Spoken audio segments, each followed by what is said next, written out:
Well, there's only one thing to do. I got to get waxed. I've never been waxed before. I can't see eye to eye with Garrett Cole on this. You see the offseason moves of the Yankees. The Aaron Judge deal was the biggest deal. And, Sean, I got to believe that's going to make our next guest pretty happy. You kidding me? He's going to be so fired up. Joining us now, my great friend, one of my favorite teammates of all time, the Yankees manager. I can't believe I'm saying that all these years later. Aaron Boone. What's up, Booney? How we doing, brother? I'm doing great. How are you guys doing? I'm a little disappointed, Case, you don't have the three-piece suit going today, but I can't have it all. Dude, you know what? The season hasn't started yet, Booney. That only comes out during the season, my man. You know what I mean?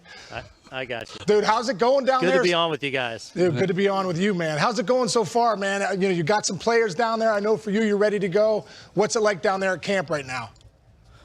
Yeah, it's going really well. We had a number of guys actually that have been here for a couple weeks. Some guys live here. Aaron Judge lives down here. So there's been a lot of our guys that have been down here for a couple weeks going into the complex, our minor league complex every day. A number of guys have thrown live. Today was our first workout for pitchers and catchers. So getting the lives going, getting the pitch clock going, getting them on that pitch clock and trying to shorten that curve. But it's good to be back and going, and down in Florida, the weather down here is great right now. So just excited to kick off today and welcome in the position players here in a few more days. Are you expecting some pitchers and maybe even position players to have a hard time with the pitch clock? Yeah, I think it's going to be – look, I think it's going to be an adjustment for everybody. I think for some it'll be a small adjustment. For others, it's going to take a little bit more time, and I'm glad that Major League Baseball has put this rule into place in Game 1 of spring training. So that learning curve is going to happen over 5-6 weeks in spring training. I think that's going to serve everyone really well. I think there'll be a handful of guys, a small group that, are still making real adjustments as we get into the regular season.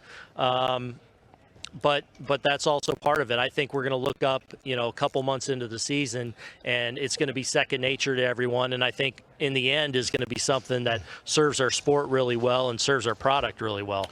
Booney, spring training brings about a lot of optimism, but occasionally you have injuries that you have to deal with as well. Frankie Montas, an injury to his shoulder. When did you guys find out about that? Well, I mean, he's been dealing with it on and off, really since we got him. We had to shut him down a little bit late. He was able to come back for the postseason out of the bullpen, and then at 2 different times when he was ramping up this winter, he just couldn't quite get over the hump.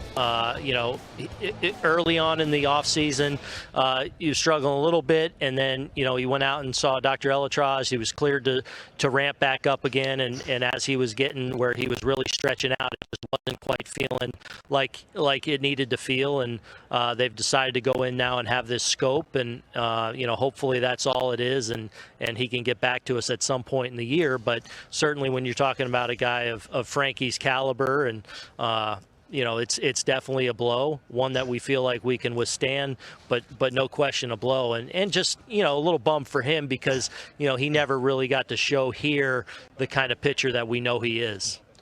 Boone, you got 2 of the best prospects in baseball, in Peraza and VOLPE, you get a chance to see at spring training. Is there any scenario where you think both of those guys can make the opening day roster? Any scenario, yeah. I think, initially both would probably be a little bit of a stretch, but, you never know. I mean, we got a long ways between now and the end of March. And then I would say, everyone gets, uber focused on, and understandably so, on opening day. What's the roster? What's the lineup on opening day? But that continues to evolve as well. You may have a completely different scenario a week, 10 days, 2 weeks, a month into the season, especially when you have the competition that we're going to have going on really for a number of spots. I feel like there's at-bats up for grabs, which is something that I'm excited for, and we feel like we have a lot of really good options that are competing for those at-bats. Aaron, when you think about the postseason last year, I thought the big contact bat you were missing was DJ LeMahieu, who couldn't make the post. How's his health and how's he looking here early in spring? Yeah, DJ looks great. We're really excited about where he's at. Really, the last month and a half, he's really turned a corner. He's been down here now for a few weeks doing everything. He's going to be full go from the get-go. So excited about where he's at. And there's no question. I think it's a little bit underrated how great a season DJ was having for us before he got injured. He ended up playing probably 3-4 weeks after the injury, and his numbers kind of suffered. But up until that point, especially hitting in front of Judge, he was so impressive for us. So he's so important to our team. He's so important to our lineup. So keeping him healthy is going to be critical. But right now, he's in a really good place. The baseball world is reacting to the sad news of Tim McCarver's passing. Your father, Bob Boone, was teammates with Tim. I wonder if you have any memories of the late Tim McCarver.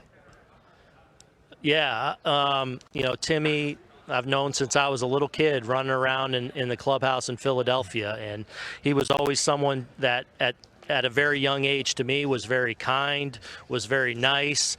His charisma always stood out to me, even as a young man. And then, he's kind of the voice of baseball in my playing days. Such a long, historic broadcasting career. And then when I got into broadcasting after playing, he was the benchmark. He was the guy. He was who you tried to learn the most from or emulate in some way, because he was kind of the Joe Garagiola of our era. But you think of the legacy he left and the life he lived. I think of Bob Gibson and him and the World Championship Cardinals, him and Steve Carlton, and then going on to have obviously the broadcasting career.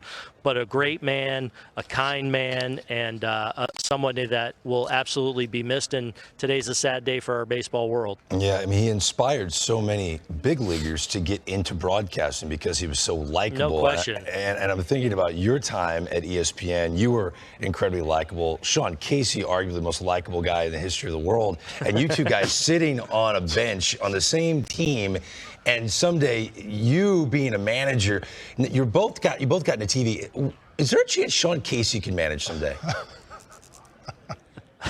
Hey, Case can do anything he wants. I've tried to hire Case a couple times. He keeps shunning me. So you got to get out. You got to get out from the desk to even have a chance. So I don't even know. Well, he's so dapper now. One of these days, bro, we'll be in the dugout together. One of these days.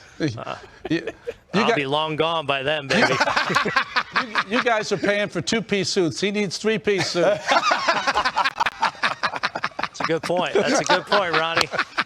Aaron Boone, so great to catch up with you. Have a terrific 2023 season. We'll be watching, my friend. Awesome. Great to see you guys. Take care.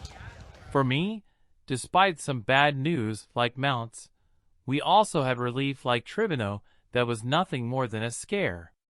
Wells with a back problem, but Monday really starts the Yankees training. And what do you expect, fans? Leave it in the comments.